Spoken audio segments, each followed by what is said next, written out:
بلا شبہ انسان کو جس کے ساتھ محبت ہوتی ہے اس کا وہ اکثر تذکرہ کرتا ہے۔ انسان کو جس کے ساتھ محبت، بیٹے یہ بند کر دو، یہ ذکر کی مجلس میں یہ نہیں ہونا چاہیے۔ انسان کو جس کے ساتھ محبت ہوتی ہے اس کا تذکرہ وہ کثرت کے ساتھ کرتا ہے۔ تو حضور صلی اللہ علیہ وسلم کی محبت کے جہاں اور تقاضے ہیں، ان میں ایک تقاضا یہ ہے کہ حضور صلی اللہ علیہ وسلم پر کثرت کے ساتھ درود پاک پڑھا جائے۔ یہ تو یہاں تک تو بات سمجھ میں آتی ہے، لیکن عملی طور پر ہم اس میں کمزور ہیں۔ اس کی وجہ کیا ہے؟ انسان کو جس کے ساتھ محبت ہوتی ہے اس کا تذکرہ کثرت کے ساتھ کرتا ہے، اور حضور صلی اللہ علیہ وسلم کی محبت کا تقاضا ہے کہ آپ پر درود پاک پڑھا جائے اور کثرت کے ساتھ پڑھا جائے، لیکن عملی طور پر ہم اس پر پورے نہیں اترتے۔ اس کا مطلب یہ ہے کہ یا تو محبت میں فرق ہے، یا پھر کیسے پڑھا جائے یہ اس کا طریقہ کار ہماری سمجھ میں نہیں آتا۔ درود پاک کثرت سے پڑھنے کے لیے ایک بڑا آسان سا نسخہ ہے، بہت سارے لوگوں نے اس کو آزمایا۔ میرے والد محترم حضرت صوفی عطا اللہ صاحب رحمۃ اللہ تعالی علیہ، ان کا وصال تقریباً 2 سال پہلے ہوا تھا، 22 اپریل 2020 میں۔ تو ہمارے ہاں مشائخ کے اصالِ ثواب کے لیے کچھ خاص کلمات پڑھے جاتے ہیں، جن کے لیے اصطلاح کے طور پر ختم خواجگان یہ الفاظ استعمال ہوتے ہیں۔ تو میرے دل میں یہ بات تھی کہ ان کے لیے بھی کوئی ایسا کچھ نہ کچھ پڑھا جائے ان کے اصالِ ثواب کے لیے۔ پھر دل میں یہ بات ہے کہ ان کے لیے درود پاک پڑھا جائے۔ اچھا، درود پاک پڑھا جائے تو کون سا پڑھا جائے؟ تو میں نے ایک جگہ حضرت مفتی تقی عثمانی صاحب اللہ تعالیٰ ان کو دادیر سلامت رکھے، ان کا ایک مختصر سا ایک بیان تھا، اس میں ایک بات تھی کہ درود پاک کا سب سے آسان صیغہ ہے صلی اللہ علیہ وسلم۔ اس میں درود بھی ہے اور اس میں سلام بھی ہے، صلی اللہ علیہ وسلم۔ اور لکھا بھی یہی جاتا ہے، محدثین حضرات بھی یہی درود پاک پڑھتے ہیں، قال قال رسول اللہ صلی اللہ علیہ وسلم۔ میرے دل میں یہ بات آئی کہ اپنے والد محترم کے وصال ثواب کے لیے یہ والا درود پاک پڑھتے ہیں۔ ارادہ یہ کیا کہ ہفتے میں 1,00,000 دفعہ پڑھا کریں گے، یہ ایک ارادہ کیا، تو وہ شروع کر لی۔ چونکہ ہمارے ہاں خانقاہ میں جمعرات کو مجلس ذکر کا پروگرام ہوتا تھا، تو یہ ارادہ کیا کہ ہر جمعرات کو 1,00,000 دفعہ انشاءاللہ پڑھا کریں گے، یہ ارادہ کیا۔ بہرحال خود بھی پڑھنا شروع کیا، ساتھیوں سے بھی کہا، تو ہر جمعرات کو ارادہ تو ہم نے کیا تھا کہ 1,00,000 پڑھا کریں گے۔ اللہ تعالیٰ کا شکر ہے، اللہ تعالیٰ قبول فرمائے، اور یہ ایسی عبادت ہے جو ہر حال میں قبول ہوتی ہی ہے۔ وہ ہر جمعرات کو کبھی 8,00,000 ہو جاتا ہے، کبھی 15,00,000 ہو جاتا ہے، کبھی 10,00,000 ہو جاتا ہے۔ تو اس 2 سال کے عرصے میں ان کے اصالِ ثواب کے لیے جو درود پاک پڑھا گیا وہ تقریباً کوئی 9 کروڑ دفعہ پڑھا گیا۔ اچھا، اب یہ پڑھا جائے تو کیسے پڑھا جائے؟ مثال میرے ساتھ پچھلے دنوں ایک یہ دودھ والا بیعت ہوا، بگالے گاؤں کا ہے، تو میں نے پوچھا دودھ لے کے کہاں جاتے ہو؟ کہتے گجرانوالہ جاتا ہوں۔ کس پہ جاتے ہیں؟ موٹر سائیکل پہ جاتا ہوں۔ میں نے پوچھا ہیلمٹ پہنتے ہو؟ کہتے پہنتا ہوں۔ کتنا وقت لگتا ہے؟ کہتے 1 گھنٹہ تقریباً لگ جاتا ہے۔ میں نے کہا 1 گھنٹہ کرتے کیا ہو؟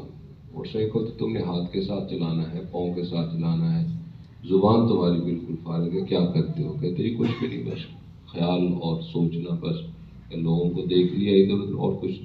میں نے کہا ایسے کیا کرو، جاتی دفعہ درود پاک پڑھ لیا کرو، اور واپسی پہ اللہ کا ذکر اللہ اللہ اللہ یہ کر لیا کرو۔ اور یہ درود پاک 15 سے 20 منٹ میں 1000 بار پڑھا جاتا ہے۔ آپ بھی اس کا تجربہ کر لیں، 2 منٹ میں ایک تسبیح پڑھی جاتی ہے، آرام کے ساتھ بھی پڑھیں۔ اور جو ہی آپ کا معمول بن جائے گا، جب زبان دل اور دماغ ان کا آپس میں ربط مضبوط ہو جاتا ہے تو وہی درود پاک جو آپ 20 منٹ میں 1000 پڑھتے ہیں، چند دن کے بعد آپ 15 منٹ میں پڑھیں، اور جب اس کا معمول بن جائے گا 10 منٹ میں پڑھیں گے۔ اب ایک شخص 1 گھنٹہ موٹر سائیکل چلاتا ہے اور وہ 3000 مرتبہ درود پاک پڑھتا ہے بالکل، اور کوئی ایک حدیث مبارکہ میں نے پڑھی تھی، صحاح کی نہیں ہے، اس سے ہٹ کر ہے، وہ یہ تھا کہ جو شخص روزانہ 1000 مرتبہ درود پاک پڑھتا ہے، اللہ تعالیٰ اس وقت تک موت نہیں دیتے جب تک جنت میں اس کو اس کا گھر نہ دکھا دے۔ لیکن یہ سارا کچھ فرائض اور واجبات کے بعد ہے۔ فرائض واجبات کی پابندی کرے، درود پاک، اور اس پہ منٹ کتنے لگتے ہیں؟ 15 سے 20 منٹ۔ حضور کی محبت اتنی تو کم از کم دل میں ضرور ہے کہ ہم اپنے آقا صلی اللہ علیہ وسلم پر درود پاک پڑھنے کے لیے کم از کم اتنا کو وقت ضرور نکالیں۔ یہ پڑھنا شروع کریں، پھر آپ اس کی برکات خود محسوس کریں گے۔ بچے پڑھ سکتے ہیں، عورتیں پڑھ سکتی ہیں۔ دیکھو یہاں سے لاہور تک سفر کریں تو 1.5 گھنٹہ لگ جاتا ہے تقریباً، یا 1 گھنٹہ۔ ایک شخص یہ سفر کرتا ہے درود پاک پڑھتے ہوئے، وہ پڑھ لیتا ہے 3-4 ہزار درود پاک، اور اگر 3000 پڑھتا ہے تو اگر 10 نیکیاں ہوں تو 30,000 نیکیاں بھی بن جاتی ہیں اس کی، اور اتنے گناہ بھی معاف ہو جاتے ہیں، اتنے درجے بھی بلند ہو جاتے ہیں۔ ایک شخص درود پاک پڑھتا ہوا پہنچتا ہے اپنی منزل پر، دوسرا شخص گانے سنتے ہوئے پہنچتا ہے، تیسرا شخص اپنے خیالات میں گم پہنچتا ہے۔ منزل پر سارے پہنچ گئے، لیکن جس شخص نے اپنے اس وقت کو درود پاک پڑھنے میں گزار دیا، اس نے اپنے ان لمحوں کو قیمتی بنا دیا، اور جس نے گناہ کا کام کیا اس نے اپنے آپ کو جہنم کے قریب کر لیا۔ اسی طرح زندگی کا ایک سفر ہے جس کی منزل موت ہے۔ اب ہر شخص نے یہ سفر طے کرنا ہے، کس طرح کرنا ہے یہ آپ کے اوپر ہے۔ میں نے آپ کی خدمت میں اتنی سی گزارش کر دی کہ بھائی اپنے گزرتے ہوئے لمحات کو قدر کے ساتھ گزاریں۔ ہمارے بزرگوں نے ہمیں ایک تعلیم دی کہ کوئی لمحہ بھی اللہ کی یاد کے بغیر نہیں گزرنا چاہیے، ہر وقت اللہ کی یاد کے اندر۔ اب یہ کیسے ممکن ہے؟ وہ ذکر جو دل کے ساتھ کیا جاتا ہے وہ ہر وقت ہو سکتا ہے۔ ہم بعض لوگوں کے بارے میں سنتے ہیں کہ یہ شخص رات کو سویا، صبح نہیں اٹھا۔ اب ایسا شخص اگر ہم یہ تصور کریں کہ وہ کلمہ پڑھ کے اس کی موت آئی ہوگی تو شاید مشکل ہوگا، لیکن اگر دل کے اندر اللہ تعالیٰ کی یاد بس جائے تو دل کی حرکت تو ہر وقت ہے، آخری لمحے تک اس کی حرکت جاری رہتی ہے۔ جب یہ دل ذکر کرنے لگ جاتا ہے تو پھر انسان سویا بھی ہوتا ہے، ذکر کرتا ہے، انسان سفر بھی کرتا ہے، ذکر کرتا ہے، اور حقیقت میں کرتا ہے۔ زبان لوتھڑا ہے، اللہ تعالیٰ اس کو اپنا نام لینے کی توفیق دے دیتے ہیں۔ دل بھی انسان کا ایک لوتھڑا ہے، اس کو بھی اللہ تعالیٰ اپنے ذکر کی توفیق دے دیتے ہیں۔ میں نے شروع میں ایک آیت مبارکہ پڑھی تھی کہ اللہ تعالیٰ فرماتے ہیں یوم لا ینفع مال ولا بنون الا من اتى اللہ بقلب سلیم، کہ اس دن مال بھی کام نہیں آئے گا، بیٹے بھی کام نہیں آئے گے۔ کام کیا آئے گا؟ وہ جو بنا سنورا ہوا دل لے کر آئے گا۔ وہ دل وہ ہے جس میں اللہ کے غیر کی محبت نہ ہو۔ ایک دل میں ایک وقت میں ایک ہی محبت رہ سکتی ہے، یا اللہ کی محبت ہوگی یا اس کے غیر کی محبت ہوگی۔ جب اللہ کی محبت ہوگی، اللہ کے محبوب صلی اللہ علیہ وسلم کی محبت ہوگی، اور یہ ہمارے ایمان کا تقاضا ہے۔ اللہ تعالیٰ ہمیں اس کی توفیق عطا فرمائے۔ اور دل پاک کیسے ہوتا ہے؟ حدیث مبارکہ میں آتا ہے، مفہوم ہے حدیث مبارکہ کا، کہ ہر چیز کے لیے کوئی نہ کوئی پالش ہوتا ہے، اس کو جیسے جوتے کے لیے پالش ہے، اسٹیل کے ہر چیز کا ایک پالش ہے۔ فرمایا دل کا پالش اللہ تعالیٰ کا ذکر ہے، اللہ تعالیٰ کی یاد ہے۔ اللہ تعالیٰ کا ذکر کرنے سے انسان کا دل چمک اٹھتا ہے۔ جیسے کسی چیز کے اوپر گرد آ جائے، اس کو صاف کرتے تو وہ چمک اٹھتی ہے۔ عرصہ گزر جائے تو گرد کی وجہ سے اس کے اوپر زنگ لگ جاتا ہے۔ یہ مشاہدہ تو ہم سب کا ہے۔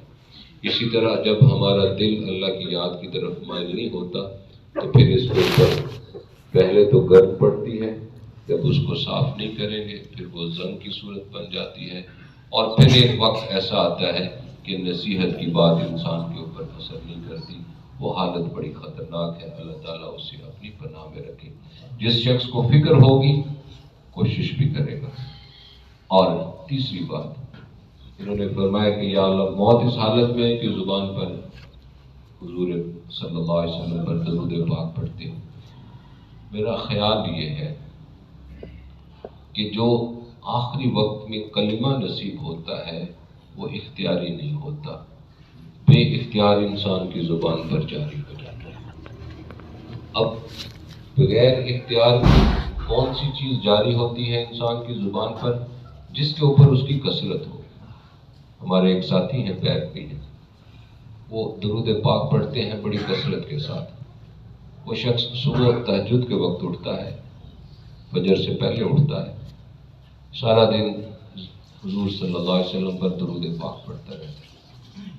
اپنے پرانے بزرگوں کے بارے میں پڑھا کرتے تھے کہ وہ روزانہ 20,000 درود پاک پڑھتے تھے یا کثرت کے ساتھ درود پاک پڑھتے تھے۔ تو وہ شخص میں نے ایسا دیکھا ہے روزانہ 10,000، کبھی 15,000، کبھی 20,000۔ ان کی ایک دکان ہے، وہاں جاتا ہے، وہاں گلے کے اوپر اس کی ڈیوٹی ہے، وہ پیسے گنتا ہے، ٹھیک ہے، نہیں تو اپنی اس نے کاؤنٹر رکھا ہے اور درود پاک پڑھتا رہتا ہے۔ کثرت کے ساتھ درود پاک اگر کسی نے پڑھنا ہے تو اس کو تصویر رکھنی پڑے گی، یا کاؤنٹر آسان ہے، کاؤنٹ ہوتا رہتا ہے۔ اگر وہ نہ ہو تو پھر درود پاک نہیں پڑھا جا سکتا۔ بعض لوگ یہ سوال کرتے ہیں کہ جب درود پاک پڑھنا ہے تو گن کے کیوں پڑھا جائے؟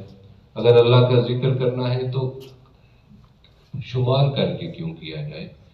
یہ عام طور پر بعض لوگوں کو اشکال ہوتا ہے، وہ اعتراض کرتے ہیں۔ بھئی گن کے اس لیے کرنا ہے، جب آپ نے ارادہ کر لیا ہے میں نے روز 1000 مرتبہ پڑھنا ہے، تو آپ کچھ دیر پڑھنے کے بعد اگر یہ سمجھے بہت پڑھ لیا ہے تو آپ اپنے کاؤنٹر کو دیکھیں گے، نہیں بھئی ابھی 800 ہوا، ابھی 200 رہتا ہے۔ تو گن کر اس لیے پڑھنا ہے تاکہ آپ اپنی تعداد کو پورا کریں۔ اللہ تعالیٰ آپ کو بھی مجھے بھی یہ پڑھنے کی توفیق دے۔ اپنی زندگی کے لمحات کو ضائع نہیں کرنا چاہیے۔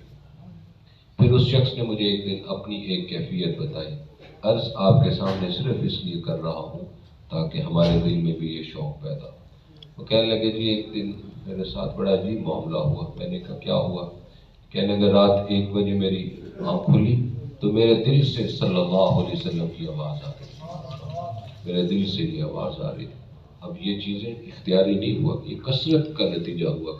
اسی طرح جو شخص کثرت کے ساتھ اللہ تعالیٰ کا ذکر کرتا ہے، بغیر اختیار کے اس کی زبان سے اللہ کا نام نکلتا ہے، اور انشاءاللہ نکلے گا۔ جب انسان کا آخری وقت آئے گا، اگر انسان کے دل میں اللہ تعالیٰ کی یاد ہوگی تو پھر اللہ تعالیٰ اس کو اپنا نام لینے کی توفیق دے، اور جس کا انجام اللہ تعالیٰ کے ذکر کے ساتھ ہو، حضور صلی اللہ علیہ وسلم پر درود پاک پڑھتے ہو۔ اور اعتبار کس کا ہے؟ خاتمے کا ہے، انسان کا خاتمہ کیسے ہوا۔ اللہ تعالیٰ ہم سب کو حسن خاتمہ کے ساتھ نوازے، جب تک اس جہاں میں رکھے عافیت اور سلامتی کے ساتھ رکھے، اور جب وقت آ جائے ایمان کی سلامتی کے ساتھ سب کو جانا نصیب فرمائے۔ ابھی ہم اپنے بزرگوں کو احسان ثواب کرنے کے لیے کچھ کلمات پڑھ لیتے ہیں، اس کے بعد تھوڑی دیر ذکر کریں گے، اور اس کے بعد دعا ہوگی، تقریباً آدھے گھنٹے میں یہ مکمل کر لیں گے انشاءاللہ۔ استغفر اللہ العظیم، استغفر اللہ العظیم، استغفر اللہ العظیم، استغفر اللہ العظیم، استغفر اللہ العظیم، استغفر اللہ العظیم الذی لا الہ الا هو الحی القیوم واتوب الیہ واسألہ التوبہ توبۃ عبد ظالم۔